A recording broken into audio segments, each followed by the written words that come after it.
खुशामदीद ख़वातीन और हज़रात, आप देख रहे हो नारवा लिटरेरी सोसाइटी और मैं हूं आपका मेज़बान नारवा वाला। आज के पॉडकास्ट में बात करनी है मोहतरम ताहिर हुसैन साहब के साथ। ताहिर हुसैन जो हैं ये पेशे से एक इंजीनियर हैं। हाल ही में इन्होंने JKSSB के थ्रू JE मैकेनिकल का एग्ज़ाम क्वालिफाई किया। आए जाने इनकी क्या एक्सपीरियंसेस रही इस एग्ज़ाम के हवाले से। ताहिर साहब, इस्तकबाल है आपका आज के पॉडकास्ट में नारवा लिटरेरी सोसाइटी पे। बहुत बहुत शुक्रिया मंजूर साहब आपका, और आपका जो कीमती वक्त था आपने हमें बुलाया उसके लिए बहुत बहुत शुक्रिया। ताहिर साहब, सबसे पहले अपने बारे में बताएं, आप कौन हो, कहाँ रहते हो और क्या काम करते हो इस वक्त? जैसे आपने मेंशन किया, मेरा नाम ताहिर हुसैन है और मैं नारवा के गांव बुलबुलाबाद काहवार बाला से बिलोंग करता हूं, और मैं एक ट्राइबल कम्युनिटी से भी बिलोंग करता हूं। अपनी इब्तिदाई तालीम से शुरू करें तो बताएं कि इब्तिदाई तालीम कहाँ से हासिल की, और आप हाल ही में आप शायद PhD कर रहे थे IIT जम्मू से। जी बिल्कुल। तो अपने तालीमी सफ़र, जो जर्नी आपकी रही, उसके बारे में भी बताएं शुरू से। जी, इसको थोड़ा बहुत मैं इलाबोरेट करना चाहता हूँ। जी जी। स्टार्टिंग जो है मैंने शमा हदायत पब्लिक स्कूल लतीफ़ाबाद से शुरू किया था, उसके बाद इस्लामाबाद हाई स्कूल मलपुरा, फिर उसके बाद इस्लामाबाद हाई स्कूल फ़तेहगढ़ तक। इस्लामाबाद हाई स्कूल में कब से कहाँ तक? और स्टार्टिंग जो है वो नर्सरी से लेके 4th क्लास तक जी। जो फर्स्ट स्कूल था शमा हदायत पब्लिक स्कूल लतीफ़ाबाद। जी जी। फिर 4th से लेके 8th तक Islamabad high school Malpura. Okay. फिर 9th 10th मैंने इस्लामाबाद हाई स्कूल फ़तेहगढ़ से कंप्लीट किया था। उसके बाद 9th 11th 12th जो है वो government boys high secondary school Baramulla. जी जी। तो उसके बाद JE का एग्ज़ाम जो इंट्रेंस लेवल एग्ज़ाम होता है, JE का एग्ज़ाम क्वालिफाई किया था, और JKCET Jammu Kashmir common entrance test, जिसके थ्रू जो हमारे स्टेट के जो कॉलेज हैं उनमें आपको इंजीनियरिंग करने के लिए मौका दिया जाता है। वो क्वालिफाई करने के बाद मैंने government college of engineering and technology Jammu से ग्रेजुएशन की है। ग्रेजुएशन मैंने इंजीनियरिंग में मैकेनिकल ब्रांच से की हुई है जी। और जब मैं लास्ट ईयर में था तो तब मैंने गेट के लिए प्रिपेयर करना शुरू किया था जी। गेट क्वालिफाई होने के बाद 2022 में मैंने NIT श्रीनगर से M.Tech हासिल कर जो शुरू किया था मैंने प्रोसेस जी। तो 2023 में वो कंप्लीट हुआ। तो उसके साथ साथ मैं AE के लिए भी पढ़ रहा था और पैरेलली मैंने JE के लिए भी पढ़ना शुरू किया था। तो वो प्रोसेस जो चल रहा था उसी के साथ साथ फिर मैंने मुझे PhD के लिए कॉल आई थी IIT जम्मू से जी। तो साथ फिर मैंने एनरोल PhD के लिए भी कर लिया था। तो टाइम मैनेजमेंट के साथ साथ मैंने JE को भी अच्छे से क्वालिफाई कर लिया और PhD को भी है। दोनों तरफ से चला रहे थे? दोनों तरफ से चला रहे थे। वो टाइम मैनेजमेंट के थ्रू ही हो सकता है पॉसिबल। जी जी। बताएं कि हाल ही में जो आपने R&B एग्ज़ाम जो क्वालिफाई किया JE मैकेनिकल, आपकी क्या स्ट्रेटजीज रही और कैसे आपने उस एग्ज़ाम को क्वालिफाई किया? जी बिल्कुल। फर्स्ट थिंग ये है कि आपने पहले 9th 10th में ये डिसाइड कर लेना है कि आपने आगे जाके क्या बनना है। ठीक है, आपका एक टारगेट होगा, एक फिक्स टारगेट है, और उसको अचीव करने के लिए आपके पास इनर मोटिवेशन होनी चाहिए। जी। तो इनर मोटिवेशन जब तक होगी आपके पास, और आपके पास कंसिस्टेंसी और डेडिकेशन, जब तक आपके पास इनर मोटिवेशन नहीं है तब तक आपके पास ये दो चीज़ें नहीं आएंगी। जैसे हमारे जो स्टूडेंट हैं, एस्पिरेंट, वो हमेशा कंप्लेन करते रहते थे कि हम एक जगह बैठ के पढ़ नहीं सकते। उसकी ये एक मुझे एग्जांपल लग रही है कि जब तक उनके पास खुद की मोटिवेशन नहीं होगी तब तक वो टारगेट अचीव करने में आपको बहुत दिक्कत होगी, आपका टारगेट आपसे दूर जाता चला जाएगा। तो स्ट्रेटजी की बात करते हैं कि फर्स्ट थिंग जो है, आपने अपने सीनियर्स या जूनियर या अपने कोलीग्स, अगर वो आपके टारगेट तक पहुंचने में आपकी हेल्प करना चाहते हैं या वो उस लाइन में हैं, तो आप उनकी हेल्प लोगे, आप उनसे बातचीत करोगे, आप उनकी जो स्ट्रेटजीज़ हैं उनसे बात करके, उन पे फोकस करके वो चीज़ें जो है वो आप अपनी जो लाइन है उस पर अप्लाई कर सकते हो। और सेकंड थिंग जो है, जो मैंने फॉलो की थी अपने इस एग्ज़ाम के लिए, वो ये है कि सब्जेक्ट वाइज नोट, जो नोट्स हैं वो आप मान के चलो कि बहुत, अगर हम यहाँ पे शो कर सकते हैं तो वो बहुत बड़े बड़े नोट्स हैं। उसके बाद उन सब नोट्स को शॉर्ट नोट्स बनाना। एक छोटी सी बुक आती है, हर एक जो भी आप एग्ज़ाम दोगे उसकी अलग से बुक आती है। कौन सी बुक? वो जैसे अगर हमारी बात की जाए इंजीनियरिंग में, तो हम गेट मेड ईजी, उसकी एक हैंड बुक आती है। तो उसको साथ लेके आप चलोगे, आपके पास नोट्स हैं, आपके पास शॉर्ट बुक है जिसपे आपके फार्मूलाज वगैरह होते हैं। उसके बाद क्या होता है कि जब आप MCQ सॉल्व करते हो, MCQ में सॉल्व करते टाइम जो आपके पास इंपॉर्टेंट क्वेश्चन होते हैं आप उनको अलग से नोट करोगे। मेरे पास एक अलग से फाइल हुआ करती है जिसमें इंपॉर्टेंट क्वेश्चन हुआ करते थे, तो ये 3 स्टेप में चला जाती है चीज़ें। तो साथ साथ में आपके पास MCQ होते हैं, उसके बाद एक छोटी सी स्ट्रेटेजी है जो मैं आप के साथ शेयर करना चाहूँगा और उम्मीद है कि वो आपको क्लियर हो जाएगी। फायदेमंद देंगे।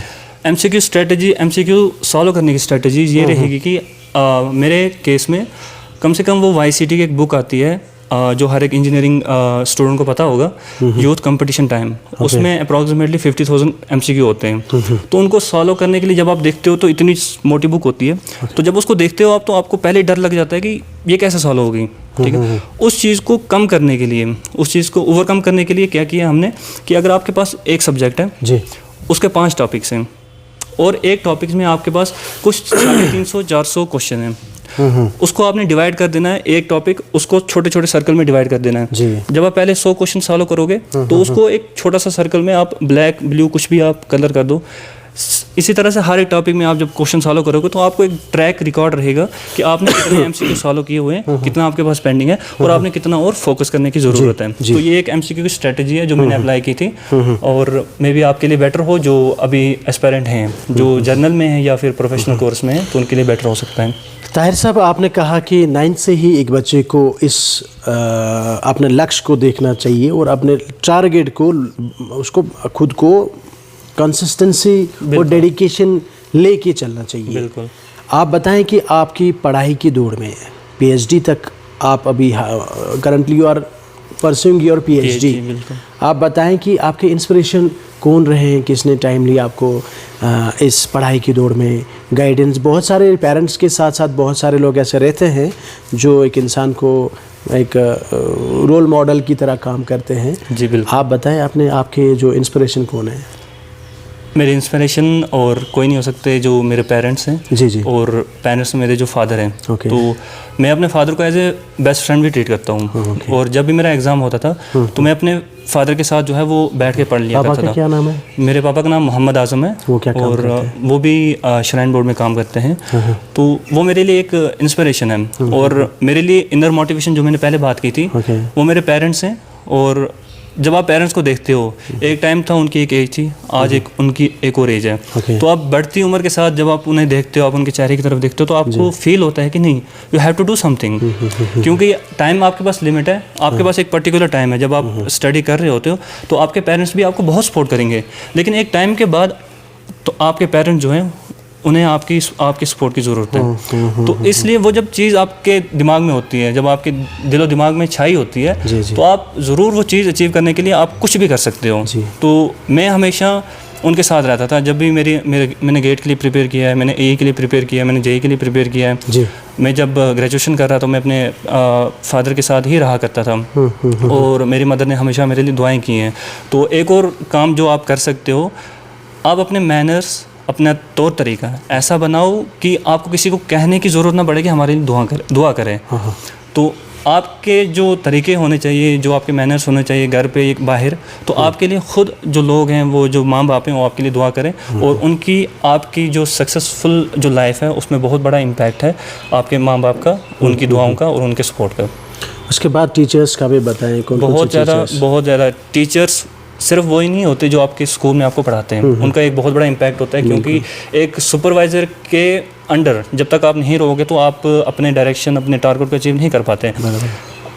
जो भी शख्स आपको अपने टारगेट तक ले जाता है, चाहे वो आपका कोलीग्स हो, चाहे वो जूनियर हो, चाहे वो सुपरवाइज़र हो, चाहे वो टीचर हो, चाहे पेरेंट्स हो, हर एक वो रोल प्ले करता है, टीचर का रोल प्ले करता है। तो उन सब का मैं शुक्रगुजार हूँ। जो भी हमारे टीचर, जो स्कूल में टीचर हुआ करते थे, जो मेरे कोलीग्स थे, मेरे कोलीग्स M.Tech में जब मैं था तो मैंने अपने जो सीनियर मेरे हुआ करते थे, मेरे कोलीग्स भी हुआ करते थे, तो मैंने उनसे बहुत हेल्प मांगी है। तो उमर एक नाम था, अरशद गुल एक नाम था, जिनसे मैंने वो चीज़ें सीखी हैं, पढ़ना शुरू किया था मैंने। जी। तो I am very thankful to all those friend. Tahir साहब बताएं कि आप चूँकि थोड़ा दूर, आप फार फ्लंग एरिया से बिलोंग करते हो, तो जाहिर सी बात है कि पढ़ाई की दौड़ में आपको बहुत सारे मुश्किलातों का सामना भी करना पड़ा होगा। कोई ऐसी कहानी बताएं कि जिसको लेके आप अभी तक, वो आपके लिए एक एनकरेजमेंट बन गई? कोई एक स्टोरी। जो मेरा पहला ही था कि मेरा फोकस वो फिक्स रहा करता था, और मेरे पेरेंट्स मेरे लिए मोटिवेशन हुआ करते थे। तो कोई भी ऐसा चैलेंज जब मेरी लाइफ में आया करता था, कोई अप्स एंड डाउन्स जो आते रहते हैं, अगर आप फाइनेंशियली कितने भी स्टेबल हो तो उन चैलेंज से आपने गुजरना पड़ता है। Correct. लेकिन जब आपका टारगेट फिक्स होता है, आपके पास मोटिवेशन होती है, आपके पास कंसिस्टेंसी और डेडिकेशन जो सोच आ जाती है, तब आपको वो चैलेंज नहीं लगते हैं। फर्स्ट चैलेंज जो होता है, जो आपको सोसाइटी से नेगेटिव थॉट्स मिलते हैं, क्योंकि जो हमारे एक और मैं चीज़ मैसेज में ऐड कर दूंगा कि जो बच्चे अभी पढ़ रहे हैं, जो अभी स्ट्रगल कर रहे हैं, जो अभी फेलियर जो है वो उनको फेस कर रहे हैं, हमें चाहिए कि हम उनको सपोर्ट करें। अभी जैसे मेरा एग्जाम अचीवर्स हैं उनको सपोर्ट करने की बहुत ज़रूरत है, क्योंकि उनके ऊपर सोसाइटी का बहुत बड़ा इम्पैक्ट हो रहा है। इवन दो कि मैंने खुद ये फेस किया है, और रिस्पॉन्सिबिलिटीज़ भी ज़्यादा है। रिस्पॉन्सिबिलिटी इन द सेंस कि हाँ बहुत ज़्यादा है कि समाज को लेके अगर समाज में हम किसी जो फेल हो रहा है उसको हम सपोर्ट नहीं करेंगे, उसको हम एनकरेज नहीं करेंगे, तो वो कहेगा कि नहीं आई एम द फेलियर, मुझे अब कुछ नहीं आता। जब तक हम उसको सपोर्ट नहीं करेंगे वो आगे नहीं बढ़ेगा। जी, तो ये एक मैसेज है कि जो भी हमारे जो हमारे पढ़ाई की दौड़ में अभी जो स्ट्रगल कर रहे हैं, बाकियों को चाहिए कि उनको सपोर्ट करें, उनके ऊपर जो है वो तंज ना करें, उनको कुछ बैड कमेंट्स ना करें कि आप घर पे बैठ के क्या कर रहे हो। तो ऐसा नहीं, अगर कुछ नहीं कर सकते हो एटलीस्ट हौसला अफजाई करें। हौसला अफजाई ज़रूरी है, क्योंकि फेलियर्स बहुत देखे होते हैं उन बच्चों। हाँ, इंजीनियर साहब बताएं कि नारवाव की बात करें तो बहुत सारे लोग जो है जो अभी बहुत सारे एग्ज़ाम्स के लिए अभी कोशिशें कर रहे हैं, एक जिद्दोजहद में लगे हैं। आप बताएं कि क्या वजह है, कहाँ पे चूक खा रहे हैं हम लोग कि ज़्यादा से ज़्यादा बच्चे जो लड़के लड़कियाँ जो है क्वालिफाई नहीं कर पा रहे हैं नारवाव से, क्या वजह है, कहाँ पे? देखो, मैं 3-4 चीज़ें यहाँ पॉइंट आउट करूँगा। उसमें से जो बच्चे हैं वो खुद को एनालाइज करें जी, तो वो देखेंगे कि आपको कौन सी चीज़ जो वो लैक कर रही है जी। जो फर्स्ट थिंग है कि अपने आप के साथ ईमानदार रहो। अगर आपके पेरेंट्स आपको टाइम दे रहे हैं, मैंने पहले डिसाइड किया कि एक पर्टिकुलर टाइम है जिसमें आपने कुछ भी करने के लिए आपको पेरेंट्स इजाज़त दे रहे हैं। अपने आप के साथ ईमानदार हो, बी ऑनेस्ट विद योरसेल्फ, और अपने पेरेंट्स को और खुद को धोखा मत दो। क्योंकि हमारे जो अभी बच्चे चल रहे हैं, इस जनरेशन जो 9th 10th जो 12th में, वो स्नैपचैट और इंस्टाग्राम में बहुत ज़्यादा आगे बढ़ चुके हैं। आज के वक्त में तो ज़्यादा बाबा वो आगे इसकी वो गेम्स वगैरह जो या बैटिंग, ऑनलाइन बैटिंग चल रही होती है, उसकी वजह से भी बहुत सारा, ये मानो कि आप अपने साथ धोखा कर रहे हो, अपने माँ बाप के साथ धोखा कर रहे हो, और जब लाइफ में आपका एक टेन्योर खत्म हो जाएगा आफ्टर 25 ईयर 30 ईयर्स, आप बोलोगे कि शायद वो चीज़ें हमें नहीं करनी चाहिए।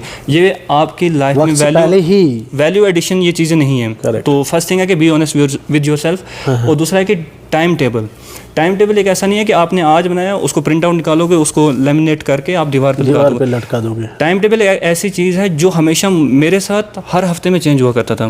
थोड़ी सी कुछ चीज़ें बदल जाती थी तो टाइम टेबल चेंज हो जाता था। मेरे जो पढ़ने का स्टडी टेबल था उसके ऊपर कम से कम 10-15 वो पेज थे, वो आज मैं उखाड़ के रखता हूँ। तो हर टाइम वो टाइम टेबल चेंज होता था।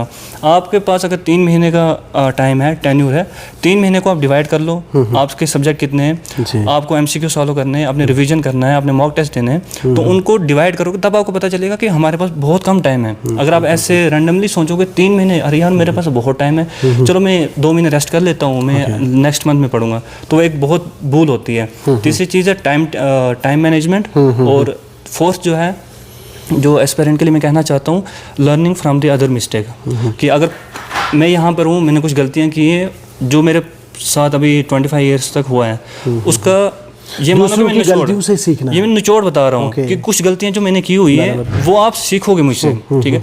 अगर वो गलतियाँ आप दोहराओगे नहीं तो आप अपने टारगेट तक जल्दी पहुँच सकते हो, या तो आप एक दूसरा वे अपनाओगे कि मैं खुद गलती करूँगा, मैं खुद सीखूंगा, मैं फिर खुद आगे बढ़ूंगा। लेकिन जो बच्चा दूसरों की गलतियों से सीख के आगे बढ़ेगा वो आपसे बहुत दूर निकल चुका होगा।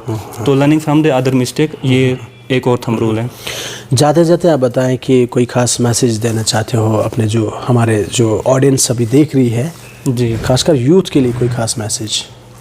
यूथ के लिए यही मैसेज रहेगी कि आप, जो मैंने कहा था कि मैसेज में, अपने साथ ऑनेस्ट रहो, क्योंकि मेरे लिए बहुत ज़रूरी है कि जब तक आप खुद के साथ ईमानदार नहीं रहोगे, आप कुछ भी अचीव नहीं करोगे, आप बस गली कोचों में घूमते रहोगे। तो पहली बात है कि अपने साथ ऑनेस्ट रहो और सीनियर्स को फॉलो करो, ये मेरी एडवाइस है आपके लिए, क्योंकि उन्होंने लाइफ में कुछ अचीव किया हुआ है, या जो फेलियर फेस कर रहे हैं, मैं कह रहा हूँ उनसे भी आप बात करो कि वो कहाँ पर फेलियर उनका जो पॉइंट है वो कहाँ पे है। तो ये एक लास्ट मैसेज रहेगी मेरी ओर से। चलिए सर, बहुत बहुत शुक्रिया आपका कीमती वक्त देने के लिए। Thank you so much. हाँ, नाज़रीन आपका भी शुक्रिया, आपने अपना कीमती वक्त निकाल के हमारी ये बातचीत सुनी। मिलते हैं किसी नई वीडियो में और एक नई शख्सियत के साथ आपके सामने रूबरू करेंगे। अस्सलाम वालेकुम।